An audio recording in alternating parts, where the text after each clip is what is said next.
Hi everyone, welcome to VLGA Connect. It's time for the newsroom and always good to check in with the CEO, Catherine Arndt. Hi Catherine. Hi, Chris. How are you going today? Going well, how are you? Look, not too bad, and I can't believe here we are on the 13th of August. I was in a meeting today and I've been so good. I always come to all my meetings with a suit jacket on, but I did find myself today not in a suit jacket and in fact in more of a jumper Casual? type of. And I just wondered what I might look like in a month if this keeps going on. I'll bet somebody noticed today. Yes, there was a comment Yeah. that I perhaps had been leading the way and had outlasted quite a few people. But It gets everyone in there. Well, I'm still, if you might have noticed, trying to keep up the business attire. But some days you do think twice about it, don't you? By the yeah, way, before we get into some more serious stuff, how's Donald? oh, Donald is doing very well. Happily swimming on the Yarra? Yeah, enjoying the solitude of being the only white duck on the Yarra. Indeed. All right. He's going to become a folklore favourite, isn't he? He will. So this week, it's same old as far as the election is concerned, although I note some major press speculation about a deferral, but it is just that at this point, isn't it? Speculation? Yeah, look, it is that, Chris, and I would have thought that if there was any substance to that speculation that we might have heard something definitively from the government, certainly at this late stage in the process, but at this stage it is speculation. We Yes. have now seen the safe campaigning guidelines released in light of stage 4 restrictions. Of course, there are a number of restricted activities listed in that, which is a little concerning for some candidates who feel that that will limit their opportunity to campaign. Other candidates are saying, well, they were well along the campaigning track and are using social media in different innovative and agile ways. There are different stage 3 restrictions in terms of campaigning in the rural regional areas. Exactly the point I wanted to make as well. We've got two systems really now in terms of campaigning. So in regional Victoria, it is a permissible reason to leave home for campaigning according to those guidelines. In metropolitan area under stage 4, it's not. So you've got sort of two classes of campaign activity being able to go on.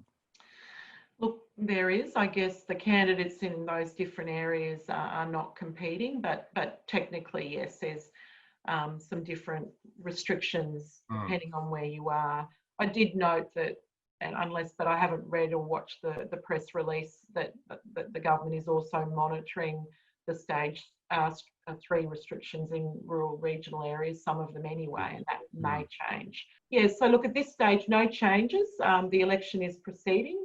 That is our information as of this afternoon when I met with Local Government Victoria and other peaks on the Project Control Board. Yeah. So I think it's the release of those guidelines that might have prompted the press attention. The other thing attracting attention is as of yet, the non-availability of the mandatory training, but we're being advised it is still imminent, and one would think it's going to be made available even if the election doesn't go ahead on the original date. Yeah, that's certainly the information that I've received. The training is all but ready to go, and I would expect that will be released regardless of any decision to defer the election. I think the viewers should be aware that the powers of the minister as they stand under the Local Government Act in terms of a deferral are twofold.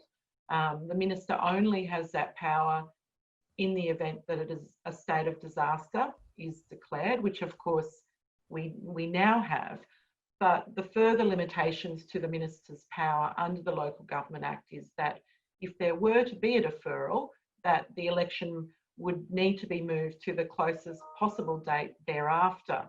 So it's a little bit how long is a piece of string, because of course we don't know, unfortunately, how long COVID-19 is going to continue, and you know, there's some really serious implications for the government to be considering at this time.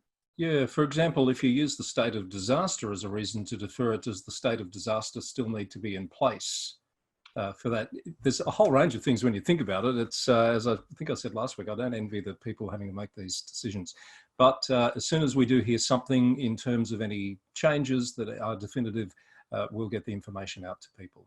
Absolutely, and we've extended an invitation to the Minister to use the VLGA platform at any time he wishes to make, I guess, an announcement and about anything really to do with local government, because we can logistically get the program out pretty quickly.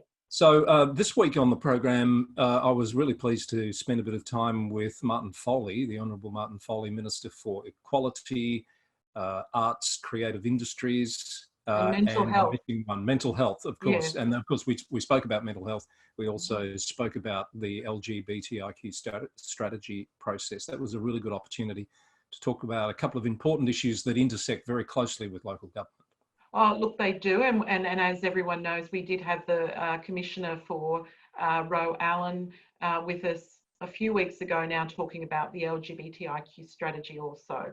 And it was timely that we had Minister Foley on the program the other day, just after the government had announced some additional funding for mental health initiatives, which, as we've read about and as we've heard and we've probably even observed, is becoming certainly an issue in this COVID-19 environment. Apologies, my very expensive lighting array has just fallen over in the background there, so I'm just making sure it's not setting fire to anything.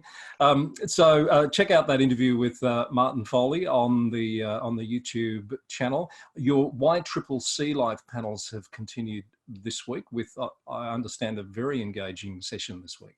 It was. We had with us Shani Wellington, who is a former political correspondent from NITV, also works for SBS, based up in Sydney, having just relocated there. And she really focused in, that was the second of our 3 live panel series with the YCCC program, Your Community, Country and Council, specifically targeting Aboriginal and Torres Strait Islanders and looking to increase their participation in local government, whether that be as a voter or as a potential candidate. And Shani focused on the use of social media. And I must say, it was one of the most silent in terms of chatter coming from the audience, as everyone was just enthralled and listening intently to what Shani had to say until she was finished. And then, of course, the questions came through. Yeah.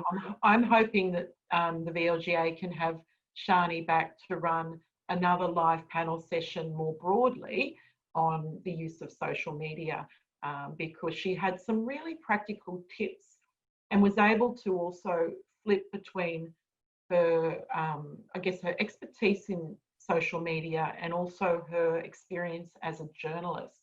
And what was really useful was some of the tips she gave to potential candidates about how you form networks with journalists and how you engage with them. And that was really useful as well. So we did flag a live panel on social media on our last live panel. I've had a number of people say they're looking out for that. So in the not too distant future, we hope to bring that together, because this is going to be the most social media focused election, especially if things go ahead as they absolutely. So I hope that we can do that in the next couple of weeks. I think it's even more important now that we are in restricted campaigning environments, and people will need to really get their heads across the use of social media pretty quickly. I'm actually looking forward to seeing how creative people get within bounds, of course, in using social media for their campaigns. It'll be interesting.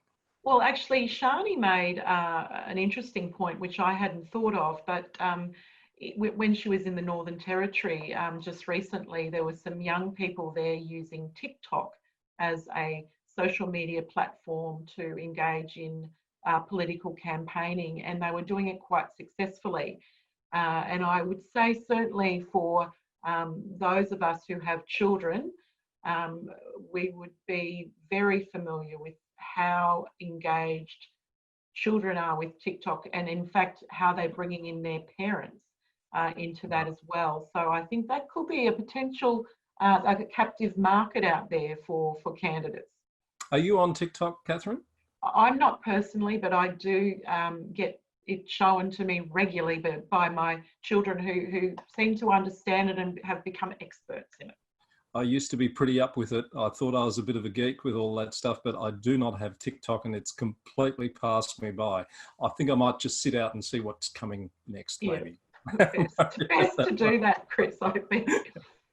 All right, we're just about out of time. There's another YCCC panel next week around community engagement, as I understand, so check the VLGA website for all the details on that. How are you coping in stage 4 lockdown, Catherine? What are your weekends looking like these days?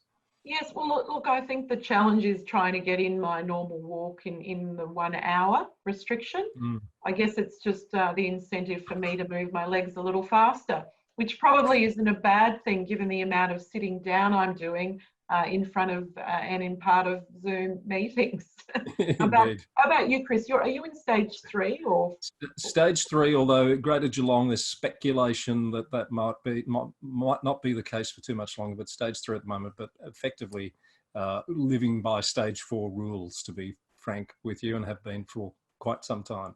Oh, yeah, look, I'm sure we're all just getting through it the best way we know how. One thing before we go, I just wanted to remind our viewers that the VLGA is actively involved with the implementation of the Local Government Act, which of course is proceeding. There is a lot of work going on and a lot of sector co-design in that. So I think in the briefing I received today, there's a significant uptake of the sector with the engage.vic.gov.au website.